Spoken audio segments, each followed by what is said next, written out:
I know that your side hustle, you did a lot of cryptocurrency, right? Yep, that's correct. Yeah, man. So I mean, so where did you start with that? So yeah, I actually got very lucky as well because I was so addicted to Joe Rogan. I didn't miss a podcast. There's a guy named Andreas Antonopoulos. He's Yeah. like the Bitcoin god. Like he knows everything about Bitcoin. And he was interviewed by Joe Rogan back in the day, ages ago. Hang on a minute. So you found out about Bitcoin through Joe Rogan? Yes. Freaking Joe, man. Joe Rogan is insane. He's already onto it. That's crazy. Like this was probably I think 2013, and it just clicked with me. It just made perfect sense, this Bitcoin thing.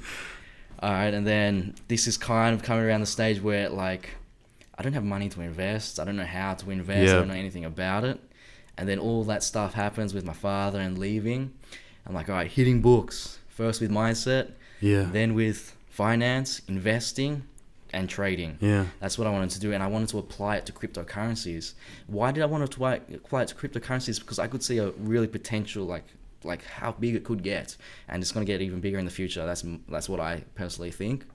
But also in terms of day trading the cryptocurrencies, buying them, selling them on the day, I just believe that because it was such a small market, there weren't really smart people doing it yet. Yep.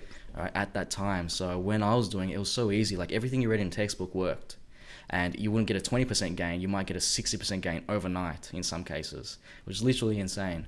So I was working 70 hours a week at Nando's. I pumped that out for about solid 3 years. I saved every single dollar I could. My expenses were under $400 a week.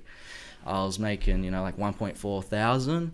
Doing these extreme hours after tax or $1,000 left over. I would definitely put in $500 every single week into cryptocurrencies to fuel not only my investments but my trading account.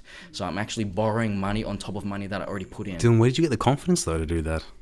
I just understood that I believe we don't know like what happens once we die. Yeah. But there is a chance that there's only one life. So Yeah. I always repeat that in my head. Yeah. What happens if this is one life? Got to make it go all in. No risk, no reward, yeah? Yeah, that's it. Yeah. And so, yeah, I literally invested $70,000. I even borrowed more money from other people to put in and was trading that. Yeah. And yeah, so within 1 year, I grew my $70,000 to well over $1 million. And yeah, the thing that I knew, using my intelligence, I knew Bitcoin was going through a bubble. I knew cryptocurrencies were going through a bubble. Yeah. And I thought I was prepared for it. All right. But the greed did take over me as well. What do you mean? Sorry, man, but what do you mean by you were prepared? Like, so you knew when you wanted to cash out? So or? it's a difference. Like you have your intelligence. Yeah. But then you have that greed, that guy talking in the back of your head saying, don't cash out now. Cash out tomorrow once you make a little bit more money. Yeah. Cash out the next day. Yeah. Cash out the next day. Mm-hmm. If you cash out now, you're going to pay this amount of tax, and then man. all your money gets halved. And that guy's just talking and he can take over. And he literally took me over. I wasn't prepared for that aspect. It was always my goal to make $1 million. Yeah. I hit the $1 million before the bubble ended. And I actually, because I hadn't really set any other goals, I did, but I didn't really think about them. I entered a major depression, actually. I was struggling to wake up, like, in my bed. And that was the first time I wasn't motivated.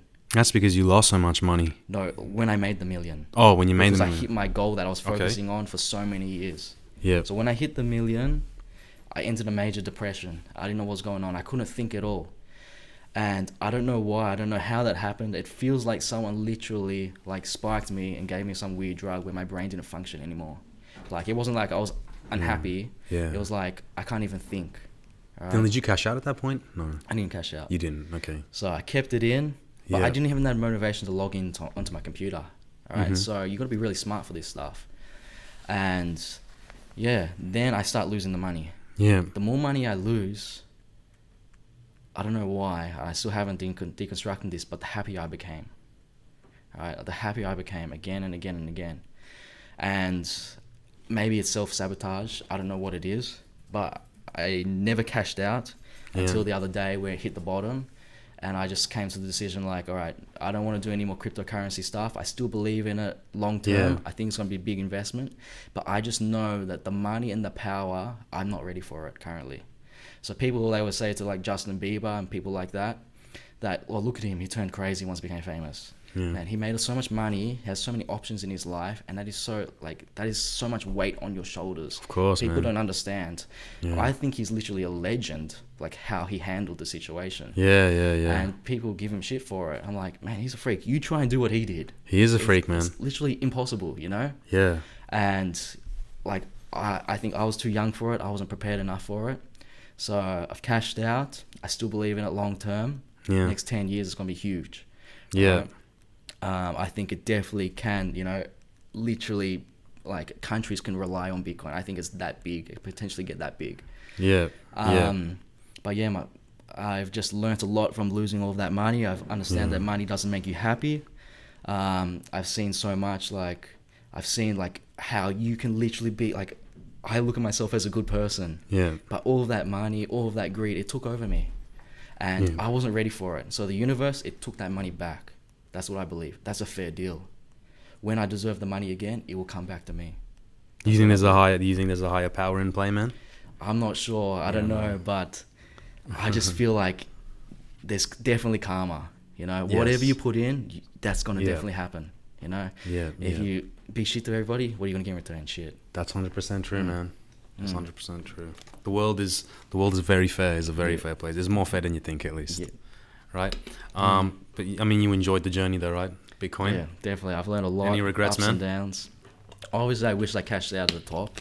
Yeah. I didn't. I wish I didn't lose so much money. Yep. But I can't complain. You know, at the end of the day, even if I have nothing to my name, yes, I'm always thinking, fuck, man, why did you not? I wish I could just rewind time and have that money again, but it's all gone. Yeah. But there's nothing to complain about. Like we'll talk about at the beginning of this podcast, we've got it so good compared to everyone in a third world country. Yeah. Nothing to complain about, man. Exactly. I mean, and plus the fact that you even grew such an amount in Bitcoin, in cryptocurrency, was out of risk, man. Yep.